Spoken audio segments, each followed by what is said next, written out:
Hello guys, andito po tayo ngayon sa Paco Park. Ito po si Dr. Jose Rizal, ang ating pambansang bayani. Dito po siya guys inilibing nung kamamatay lang niya, nung tinet squad siya sa Bagong Bayan. Dito po inilagak ang kanyang labi.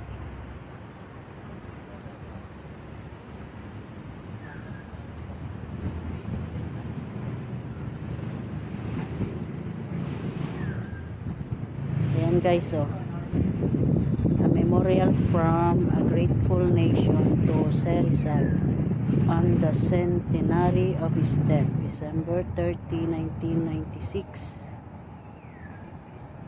Manila Historical Commission. Ayan guys, Jose Rizal, executed 30 December 1896, interred secretly in this spot by the authorities on the same day, guarded for 15 days by the Guardia Civil Veterana, remains exhumed 17 August 1898, placed in an urn made by Teodoro Romualdo de Jesus, deposited in the house of his mother in Stroud Street, Binondo, and on 30 December 1912 laid beneath his monument at the Luneta.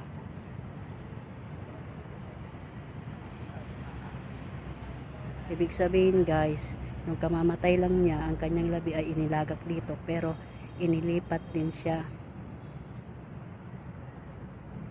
Ang kanyang abo ay dinala sa bahay ng kanyang ina. Tapos nung December 30, 1912, inilagay ang kanyang abo sa monument niya sa Luneta Park.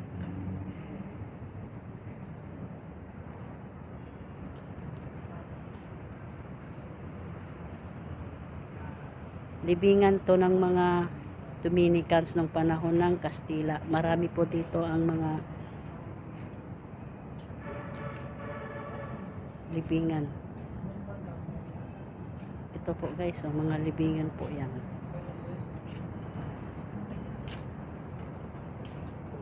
Mga yan, puro po libingan yan ng mga nung panahon ng Kastila, ng mga Dominicans.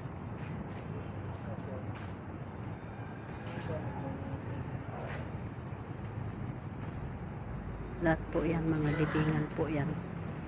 Yung may mga ganyan po, yung parang arko, mga libingan po yan.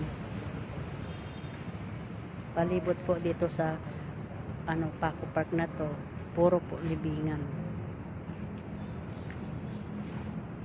Puntahan natin yung iba guys.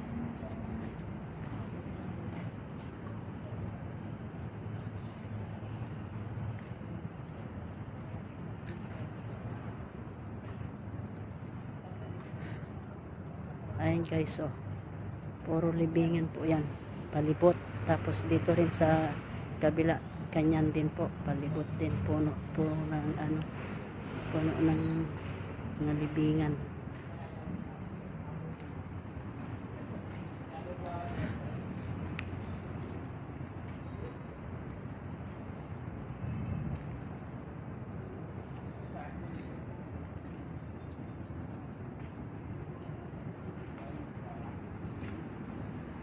Ayan guys, ayan sample ng libingan, Emiliano Ramirez. Ayan po,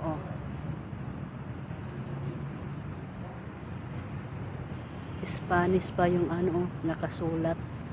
Spanish siya guys. Ayan Spanish word. Recuerdo de su esposa. Ano yan? Hijos Emiliano Ramirez. Ayun guys, Spanish word ang nakasulat. Ibig sabihin talagang mga libingan po ito. Lahat po yan guys, puro libingan.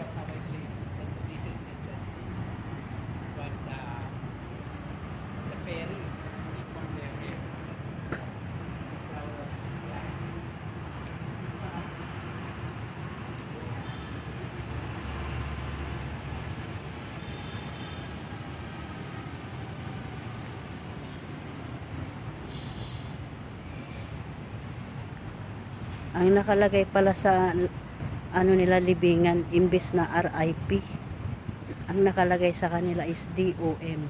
Ayan guys, oh. Nakalagay uli DOM.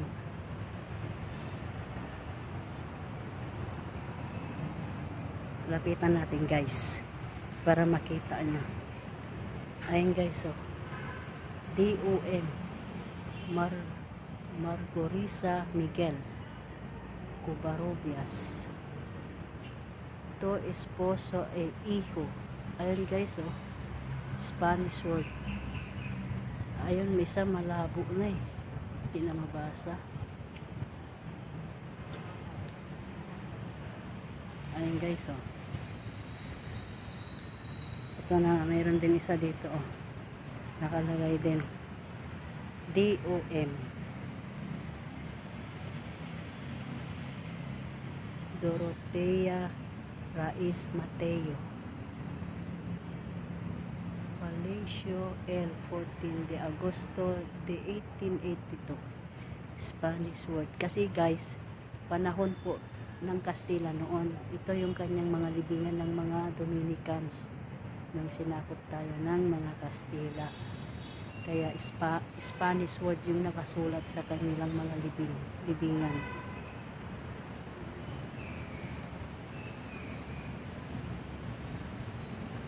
Pati dito guys, sa harap nito, pag nakita nyo, puro libingan din yan. Yung palibot na to. Pag papasok tayo sa loob, makikita nyo ulit ganyan din po guys. Yung ano, puro libingan din siya.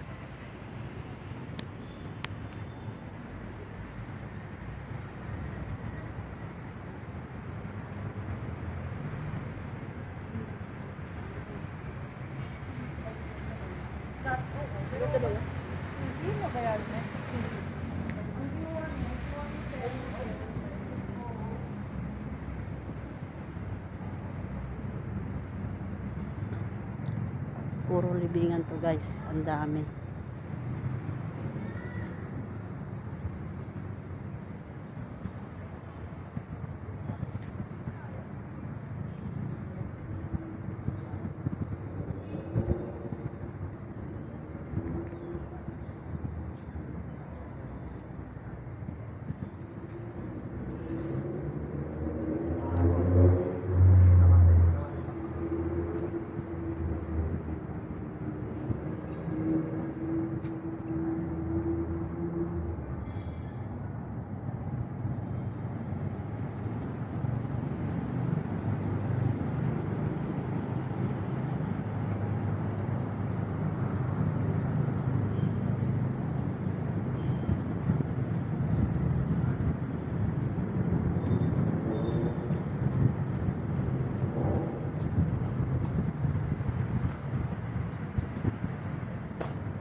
Ayan guys, so dito naman libingan ng mga bata. Sitio de los Infantes y Osario, Infanticide and Ossuary. Ayan guys, so dito naman sa mga libingan ng mga pambata ng panahon ng mga Kastila guys. Dito mga libingan ng mga bata. Ayan nakalagay guys, so Osario.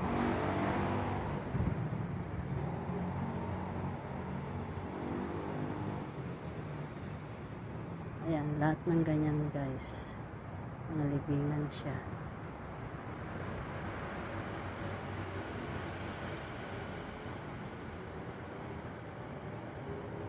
nakalagay yan, Osario.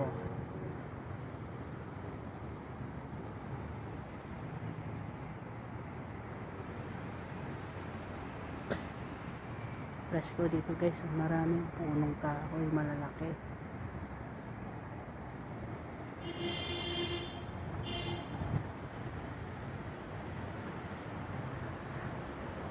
Dito ka pala guys, nag-aano din sila dito ng mga events, mga weddings,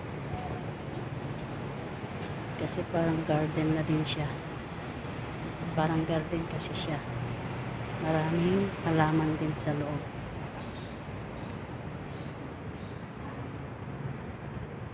Yan guys, so daming puno guys.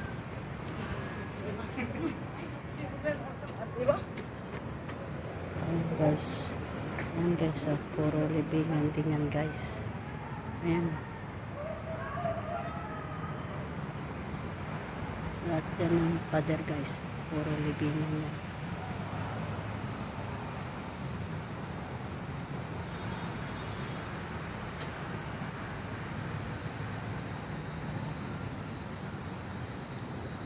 Right dito guys, marami din dito libingan. Doon, banda doon, puro libingan din yan guys. Doon, pasok tayo sa loob guys para makita yung mga halaman magaganda. Ayan guys, dito din mga libingan din dito guys. Ayan o, puro libingan yan guys. Wala, umulan na guys. Umulan na guys, umulan na. Ayan guys, mga halaman.